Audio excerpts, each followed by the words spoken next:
जय हिंद जय भारत। दोस्तों यहाँ पे आज हम जो बताने वाले हैं, आर्मी रिलेशन भर्ती हो या ओपन रैली भर्ती हो, स्पोर्ट भर्ती हो, तो उसमें डॉक्यूमेंट कौन कौन से एलिजिबिलिटी मांगे हैं, तो आपको मैं पूरी जानकारी पढ़ के बता दूंगा भाई। मैंने इंग्लिश में भी कवर किया है, हिंदी में भी कवर किया है। यहाँ पे जैसा देख सकते हैं, तो ये अभी जो फाइनली बीजिंग सेंटर रुड़की का निकल के आया है, required of document for UHQ रेक्ट रैली, यानी जो रैली होनी है तो उसमें कौन से डॉक्यूमेंट लगने हैं। तो यहाँ पे उन्होंने नोटिफिकेशन जारी कर दिया है, बट मैंने इसको अपने तरीके से लिया है कि हिंदी इंग्लिश दोनों हो सके, उसमें कवर नहीं हो पाता हिंदी। तो यहाँ पे आप जैसा देख सकते हैं, फर्स्ट पे अब हमने डाला है कोविड-19 फ्री सर्टिफिकेट, यानी आपका जो कोविड-19 का सर्टिफिकेट होता है उसका मतलब, यानी आप लगवा चुके हैं या आपके पास अदरवाइज जैसे कि आरटीपीसीआर होता है जो जांच, वो होनी चाहिए। अभी तो इन्होंने ऐसा नहीं दिया है नोटिफिकेशन में कि ऑफिशियल कि भाई आपका डोज लगा होना चाहिए, डोज़ के बारे में नहीं दिया, लेकिन आपको डोज़ अब लगवाना कंपलसरी हो गया भाई। कि नहीं तो आने वाले समय में ऐसे ही कर देंगे, किसी किसी सेंटर पे मांग भी लेते हैं भाई कि डोज़ लगा हुआ, अदरवाइज़ आपको अंदर ही ना लेंगे रैली भर्ती के लिए। तो स्क्रीनशॉट ऑफ ऑनलाइन रजिस्ट्रेशन, जो आपका ऑनलाइन पंजीकरण हुआ है उसका आप स्क्रीनशॉट लेके रखें भाई, ठीक है। नो रिस्क सर्टिफिकेट होना चाहिए। नो रिस्क सर्टिफिकेट जो होता है आर्मी की तरफ से होता है, उसको आपको फॉर्म फिल करना होता है, उसमें दिए रहते हैं दोस्तों, उससे कोई दिक्कत ना है। और यहाँ पे willingness certificate for enrolment duty signed by parents guardian and counter signed by village sarpanch panchayat president if candidate is below 18 years of age, यानी माता पिता विभाग के द्वारा विविध हस्ताक्षरित द्वारा ग्राम पंचायत सरपंच अध्यक्ष द्वारा प्रति हस्ताक्षरित नामांकन के लिए इच्छा प्रमाण पत्र। इच्छा प्रमाण पत्र के बारे में भाई इन्होंने दे दिया नोटिफिकेशन में, इच्छा प्रमाण पत्र के लिए तो आपको पता होना चाहिए। जैसे कि यह होता नहीं है, आपका एज कम है तो भाई उसके लिए एक आपको प्रमाण पत्र होना चाहिए। यहाँ पे नामांकन के लिए यदि उम्मीदवार की आय यहाँ पे नीचे दे दिए हैं 18 वर्ष से अगर कम है, तो आपको ये बनवाना पड़ेगा भाई। उसमें आपको प्रूफ देना पड़ेगा। सरपंच गांव के जो होते हैं, पंचायत होती है, वो लोग भी करेंगे, या तो आपका इनरोलमेंट सर्टिफिकेट होगा, उस पर गार्जियन का आपका साइन होगा। और पांचवा है यहाँ पे relation certificate issue bye record office, यानी रिकॉर्ड ऑफिस का जो रिलेशन सर्टिफिकेट होता है वो इशू होना चाहिए, रिकॉर्ड ऑफिस से इन्होंने दे दिया है।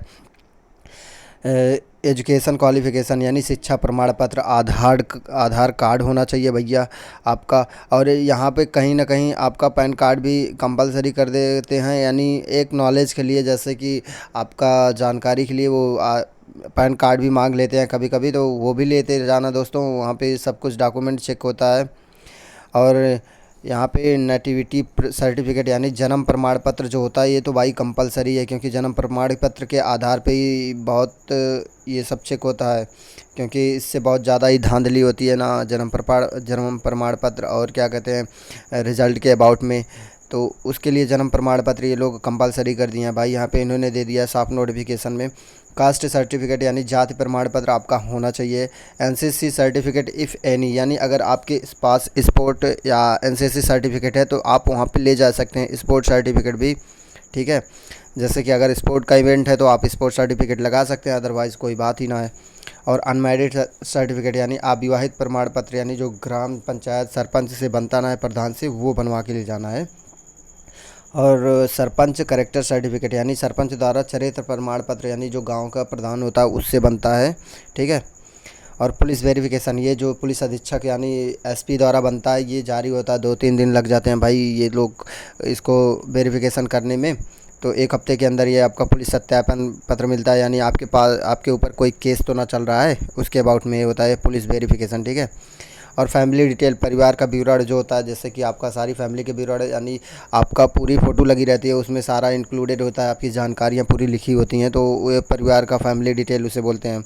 और स्कूल करेक्टर सर्टिफिकेट होना कंपलसरी है, यानी जिस स्कूल में आप 11th या 10th 12th जो भी पढ़े हैं भाई, तो उसमें स्कूल का करेक्टर सर्टिफिकेट बनवा के ले जाना है। यहाँ पे इन्होंने दे दिया भाई साफ नोटिफिकेशन में, ठीक है। और पहले तो 20 पासपोर्ट साइज़ फ़ोटोग्राफ होता था, लेकिन अब 30 पासपोर्ट साइज़ फ़ोटो लेते हैं भाई। वो क्या करेंगे क्या नहीं, लेकिन आपको ले जाना है, कहीं अगर ज़रूरत पड़ गई, अगर ना हुआ तो इतने जो भी डॉक्यूमेंट दिए हैं तो आपको भर्ती से वंचित कर दिए जाएंगे, ठीक है।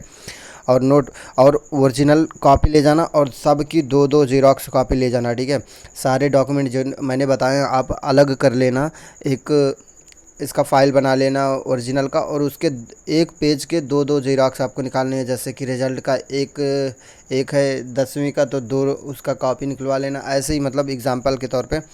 तो आपको हमने सारी जानकारी बता दी दोस्तों। आपको requirement of document for H की रेक्ट रैली, यानी रैली भी भरती है भाई, सभी यही मांगेंगे। बाकी अभी बना के क्या ही बताना फालतू का कि डॉक्यूमेंट कौन कौन से लगेंगे, ये अलग से कोई बताने का मतलब ना बनेगा। तो यहाँ पे भाई आपको बता दें बीजी ग्राउंड का जो होता है, कभी यहाँ पे 75 कभी 150 ऐसे ही बना देते हैं भाई ग्राउंड पे। वो क्या कहते हैं कि आपका ग्रुप बनेगा 75 से 150 के बीच के बंदों का, ऐसे 15 से 25 ऐसे कुछ पकड़ते हैं यहाँ पे। और उसके बाद ये लोग इतना प्रोसेस करते हैं और 400 मीटर का आपका ग्राउंड होगा। यहाँ पे ज़्यादा क्या जानकारी देना है, यहाँ पे यही सब है भाई, बाकी और कुछ होने वाला नहीं है। बाकी आपको डॉक्यूमेंट जो मैंने बता दिया है वही ले जाना है। बाकी 400 मीटर का ग्राउंड होगा, 75 से 150 के बीच में बंदे यहाँ पे दौड़ा देते हैं, कभी 50 ही दौड़ा देते हैं ग्रुप में, 50 के ग्रुप में 10-5 लेते हैं भाई। इनके ऊपर डिपेंड करता है, वहाँ पे जाने के बाद ही पता चलेगा। ऐसे ओरली किसी के बताने से मैं बता दूँ तो कोई इस वो नहीं बनता है। वहाँ पे जाने के बाद आर्मी है, आर्मी का रूल चेंज होता रहता है बार बार, ऐसा कोई एक ही फिक्स रूल नहीं रहता है कि वहाँ पे एक ही रूल नियम चलेगा कि भाई 50 ही बंदे हैं। कभी रोड पे भी दौड़ा देंगे तो क्या कर लोगे, यहाँ पे बता दूँ मैं, ग्राउंड पे दौड़ा रहे हैं, ग्राउंड पे तो दौड़ाते ही, लेकिन सिचुएशन के हिसाब से होता है ये सब सारी चीज़ें। तो ये आज की जानकारी कैसी लगी please like and share and comment करके ज़रूर बताना। और दोस्तों ज़्यादा से ज़्यादा वीडियो को शेयर कर देना ताकि और बंदों को पता चल सके कि डॉक्यूमेंट के लिए क्या एलिजिबिलिटी दिया है इन्होंने। Thanks for watching. जय हिंद, जय भारत।